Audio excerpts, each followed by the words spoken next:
ఈ యొక్క fascist BJP ప్రభుత్వం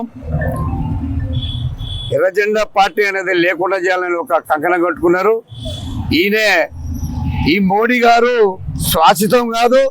ఇలాంటి వాళ్ళు చాలామంది వైదొలిగిపోయారు. ఎమర్జెన్సీ ఇందిరాగాంధీ ఎమర్జెన్సీ పెట్టినప్పుడు కూడా విప్లవకారులు ఏం ఊడ్చిపెడతామని చెప్పి అన్నటువంటి సందర్భాలు అవన్నీ పక్క పోయినాయి. ఇప్పుడు కూడా ఈయన మావోయిస్ట్ పార్టీ చర్చలకు పదే 3 సార్లు లేఖ రాసిన అయినప్పటికీ కూడా స్పందించకుండా ఈరోజు మొండి వైఖరితో జరుగుతున్న పరిస్థితి. ఆదివాసుల పైన అమాయక జనాన్ని కూడా అమాయక ప్రజలను కూడా ఎన్కౌంటర్లో చంపి కట్టుకథలు వెళ్తున్నారు. ఈ బూటకు ఎన్కౌంటర్లు అని చెప్పి మేము ఈ సందర్భంగా తెలియజేస్తున్నాం. నిన్న జరిగినటువంటి మావోయిస్టులపై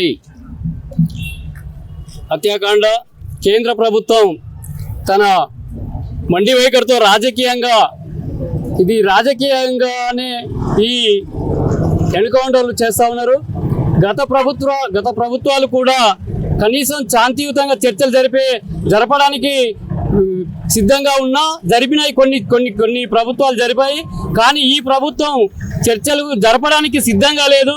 ఆ చర్చలు ఎందుకు జరపడం లేదో దాన్ని ఈ కేంద్ర ప్రభుత్వం ఇంకా కూడా తన మొండి వైఖరిని తగ్గించుకోవాలి. 1967 నుంచి వాళ్ళు ఏ సిద్ధాంతంగానైతే ఉండరో ఆ సిద్ధాంతాన్ని మీరు అమలు చేస్తే కథం కదా, మావోయిస్టులను కథం చేస్తాము, అసలు ఉండకుండా చేస్తాం అనేది ఈ కేంద్ర ప్రభుత్వం చేస్తున్నటువంటి మొండి వైఖరి ఏదైతే ఉందో, వాళ్ళు నమ్ముకొని వాళ్ళు చేయాల్సిన సిద్ధాంతం ఏదైతే ఉందో దాన్ని మీరు కథం చేస్తే మావోయిస్టులకు పని లేకుండా ఉంటుంది కదా, మీకు కూడా ఎన్కౌంటర్ చేయకుండా ఉంటుంది అనేది మేము ఈ మీడియా సందర్భంగా తెలియజేస్తా ఉన్నాం. నెలలుగా ఛత్తీస్గఢ్లో జరుగుతున్న వివిధ ప్రాంతాల్లో జరుగుతున్నటువంటి ఎన్కౌంటర్లు ఆపివేయాలని చెప్పేసి స్వచ్ఛందంగా మావోయిస్టులే ఈ కేంద్ర ప్రభుత్వంతో చర్చలు జరిపి కేంద్ర ప్రభుత్వం మావోయిస్టులు ఎందుకు చేస్తున్నాం అనే విషయం పైన చర్చించడానికి కేంద్ర ప్రభుత్వంతో చర్చలు జరపడానికి సిద్ధమన్నప్పటికీ కూడా వీళ్ళు కుట్రపూరితంగా ఎర్ర జెండా పార్టీని ఉండనివద్దని చెప్పేసి ఈరోజు బూటకు ఎన్కౌంటర్లు చేస్తున్నారు. అదేవిధంగా అఖిల భారత సిపిఐ రాష్ట్ర కార్యదర్శి ఇంతకుముందే చెప్పడం జరిగింది. ఈ యొక్క ఎన్కౌంటర్ పైన సుప్రీంకోర్టు జడ్జితో న్యాయ విచారణ చేయించి నమ్మాల కేశవ్ గారిని ఏ విధంగా చంపారన్న విషయం పైన మొన్న జాతీయ ప్రధాన కార్యదర్శి కూడా ఈ విషయంపై చేయడం జరిగింది. మేము కూడా భారత కమ్యూనిస్ట్ పార్టీగా చెప్తున్నాం. ఈ యొక్క బూటగా ఎన్కౌంటర్లు ఆపేంత వరకు మేము పోరాడుతూనే ఉంటాం. ఈ బూటగా ఎన్కౌంటర్లు తక్షణమే ఆపివేయాలని చెప్పేసి కోరుతున్నాం. కింద పుట్టినటువంటి నక్సలైటు ఉద్యమం భూమి భుక్తి విముక్తి, పేద ప్రజల హక్కుల కోసం, సామాజిక న్యాయం కోసం అనేక ప్రజా డిమాండ్లను ముందుకు తీసుకొచ్చి నక్సలైట్ పార్టీలు ఉద్భవించడం జరిగింది. దశల వారీగా ఆదివాసీ గిరిజన ప్రాంతంలో, మైదాన ప్రాంతంలో ప్రజా సమస్యలు కేంద్రంగా చేసుకొని 50 సంవత్సరాలుగా అనేక ప్రజా పోరాటాలు నిర్వహించి కొన్ని వేలాది మంది అమరులు బూటకపు ఎన్కౌంటర్లు అమరులయ్యారు.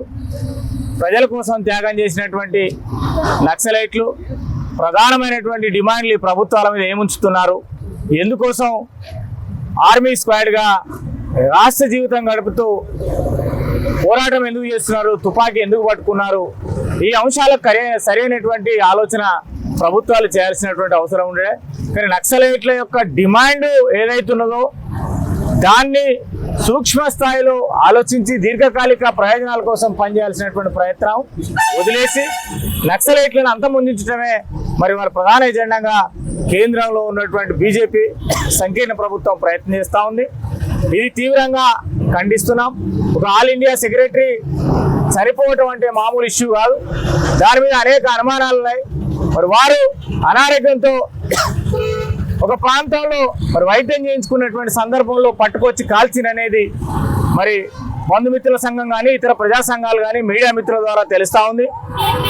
దాదాపుగా కర్రెగుట్ట కేంద్రంగా అంతకంటే ముందు చాలా భీకరమైనటువంటి మరి యుద్ధం చేస్తున్నట్టుగా ఒక శత్రు దేశంలో ఉన్నటువంటి యుద్ధం మరి దేశాన్ని ద్రోహం చేస్తున్నటువంటి ద్రోహులుగా నక్సలైట్లను పట్టుకొని కాల్చడం, ఆదివాసీలను పట్టుకొని కాల్చడం, దౌర్జన్యం మరి వాళ్ళను ఒక రకంగా ఎంత మూర్ఖత్వం అంటే నక్సలైట్ ఆల్ ఇండియా ప్రధాన కార్యదర్శిని చంపి వాళ్ళు మరి ఉత్సవాలు చేసుకొని పండుగలు చేసుకొని కుంకుమలు చల్లుకొని డ్యాన్స్లు వేస్తున్నారంటే ఎంత పైచాచికమో దీని ఒకసారి ఆలోచన చేయాలి. నక్సలైట్లు ప్రజల కోసం పనిచేస్తున్నారు, దేశ ద్రోహులు కాదు వాళ్ళు. దేశాన్ని విచ్ఛిన్నం చేయాలని కోరుకోవట్లే. దేశంలో సుదీర్ఘకాలంగా ఉన్నటువంటి ప్రజల యొక్క సమస్యలు బయటికి తీయాలి, వాటిని పరిష్కారం చేయాలి. ఆ పరిష్కారం దిశగా ప్రభుత్వాలు పనిచేయాలని పోరాటం చేస్తున్న నక్సలైట్లను అంతమొందించి మరి పైచాచికానందం వచ్చి ఉత్సవాలు చేసుకోవడం అంటే విచారకరం. దీనిపైన తక్షణమే విచారణ చేయాలి, ఆపరేషన్ కగారును ఆపాలి. మరి నక్సలైట్ల మిత్రుల నుంచి వచ్చినటువంటి శాంతి చర్చల ప్రతిపాదన ఏదైతుందో దాన్ని ముందుకు తీసుకురావాల్సిందిగా ప్రజా సంఘాలకు, వామపక్షవాదులకు, మరి సమాజంలో మార్పు కోరుకునే వారికి విజ్ఞప్తి చేస్తా ఉన్నాం.